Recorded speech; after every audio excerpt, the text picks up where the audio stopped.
choke points yang bisa bikin Indonesia kaya raya menurut Bosman Mardigu. Choke points adalah konsep umum dalam geografi transportasi, karena merujuk pada lokasi yang membatasi kapasitas sirkulasi dan tidak dapat dengan mudah dilewati, karena sangat mudah untuk diblokir. Ini berarti bahwa setiap alternatif dari choke point melibatkan sebuah rute memutar atau penggunaan alternatif yang berimplikasi pada biaya keuangan dan penundaan waktu yang signifikan. Choke point bisa berupa selat atau alur pelayaran yang sempit dan padat sebagai akibat terpusatnya lalu lintas pelayaran kapal-kapal dari berbagai jalur perdagangan dunia yang biasanya berlokasi dekat dengan hub port atau paling tidak berada di lintasan alur pelayaran kapal-kapal dari dan ke suatu hub port. Terdapat 5 choke points di kawasan Asia Pasifik, 1 Selat Malaka, 2 Selat Sunda, 3 Selat Lombok dan Makassar, 4 Laut Cina Selatan, 5 Laut Cina Timur. Choke points nomor 2 dan 3 harus disebut sebagai ALKI, alur laut kepulauan Indonesia. Untuk nomor 4, Laut Cina Selatan, mengacu pada area yang dikelilingi oleh pantai timur Vietnam, Kepulauan Spratly, Selat Bashi Luzon, dan Pulau Hainan.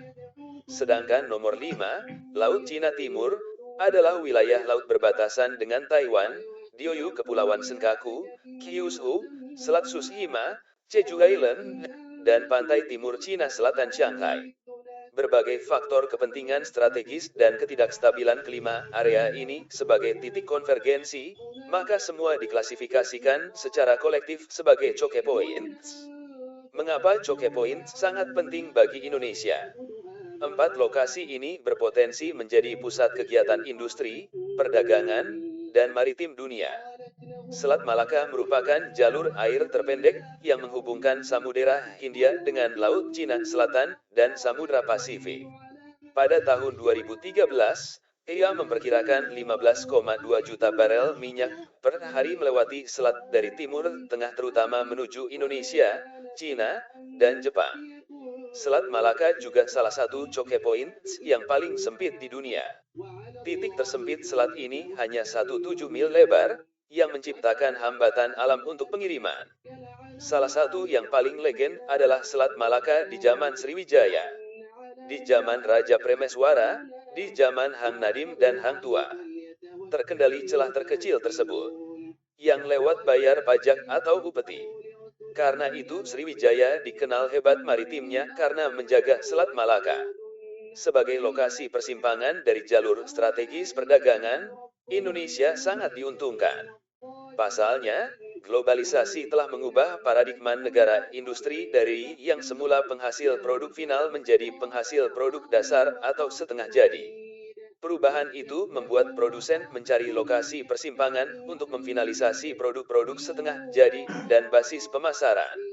Saat ini alur laut kepulauan Indonesia, ALKI, 2, yakni Selat Lombok dan Selat Makassar mulai ramai dilintasi oleh kapal-kapal generasi terbaru dengan muatan 18.000 teus. 2 selat itu dipilih karena Selat Malaka terbilang dangkal untuk ukuran kapal dengan panjang 300 meter hingga 500 meter. Untuk menjadi poros maritim dunia, Indonesia perlu membangun pusat perkapalan dan industri penambah nilai serta logistik. Selain itu, Indonesia juga perlu membangun armada perkapalan yang terintegrasi dari hulu ke hilir. Industri yang terkait dengan kawasan wisata laut juga perlu dikembangkan secara terpadu. Untuk menyokong pengembangan tersebut, Indonesia perlu memiliki sistem kota penghubung, mulai dari kota hub internasional, hub wilayah, hub lokal, hingga yang terkecil metropolitan. Adapun lokasi choke points di luar Indonesia yang cukup terkenal seperti choke points Selat Hormuz. Selat Hormuz adalah choke point minyak utama dunia. Menurut dia, 17 juta barel minyak, atau 30% dari semua minyak yang diperdagangkan, melewati selat ini setiap hari pada tahun 2013. Minyak dari Arab Saudi, UAE, Qatar, Iran, dan Irak semua melewati selat dengan tujuan sebagian besar ke Asia, meskipun tanker juga dapat menuju terusan Suez dan Laut Merah. Selat Hormuz mampu menampung kapal-kapal tanker minyak terbesar di dunia. Namun Iran kerap menjadi kekuatan yang mengkhawatirkan karena selalu menggunakan ancaman untuk menutup Hormuz jika ada negara, khususnya Amerika mengganggu mereka. Di samping itu ada juga choke points Tanjung Harapan. Tanjung Harapan, persimpangan di ujung selatan Afrika. Secara teknis sebenarnya bukan choke point karena terbuka di satu sisi. Tapi daerah adalah jalur perdagangan penting. Pada tahun 2013, rute sekitar Cape diperkirakan dilewati 4,9 juta barel minyak per hari, sekitar 9% dari total perdagangan minyak maritim. Tanjung Harapan juga berfungsi sebagai jalur sekunder untuk minyak jika choke points utama terusan Suez atau Bab el Mandab ditutup. Tapi rerouting minyak di sekitar Tanjung Harapan akan meningkatkan biaya karena akan menambah jarak perjalanan 2.700 km transit dari Arab Saudi ke AS, menurut dia. Ada juga choke point Bab el Mandab. Bab el Mandab adalah salah satu choke point minyak yang paling genting di dunia saat ini. Hanya 18 mil lebar pada titik tersempit, Bab el Mandab menghubungkan Laut Merah ke Teluk Aden dan akhirnya ke Samudera Hindia. Ketidakstabilan atau penutupan selat bisa memaksa kapal tanker harus perjalanan sekitar ujung selatan Afrika. Catatan dia, sebagian besar lalu lintas menuju selatan melalui terusan Suez juga harus melewati Bab el Mandab. Pada tahun 2013, 3,8 juta barel minyak melewati titik ini setiap hari. Harga minyak tersentak setelah pemerintah Yaman runtuh, dan makin meningkat ketika gempuran ke negara itu untuk menyerang militan Houthi dimulai. Ada juga choke point Selat Denmark. Selat Denmark, terbentuk dari serangkaian saluran melewati sekitar kepulauan Denmark, adalah salah satu choke point minyak yang paling aman di dunia. Choke point menghubungkan Laut Baltik di timur ke Laut Utara di sebelah barat. Sekitar 3,3 juta barel minyak per hari mengalir melalui daerah tahun 2013. Meskipun meningkatnya ketegangan dengan Rusia di Eropa, dan khususnya Baltik, pengiriman tidak mungkin akan terpengaruh oleh isu-isu keamanan regional. Ia memperkirakan bahwa 42% dari semua minyak dikirim melalui Selat Denmark berasal dari pelabuhan Rusia Primorsk tahun 2013 ke barat. Sejumlah kecil minyak Norwegia dan Inggris juga melalui selat ini ke Baltik. Kenapa aman? Karena jika Rusia memblokade selat ini, maka sama saja dia memblokade perdagangan minyaknya sendiri. Ada juga choke point terusan Suez.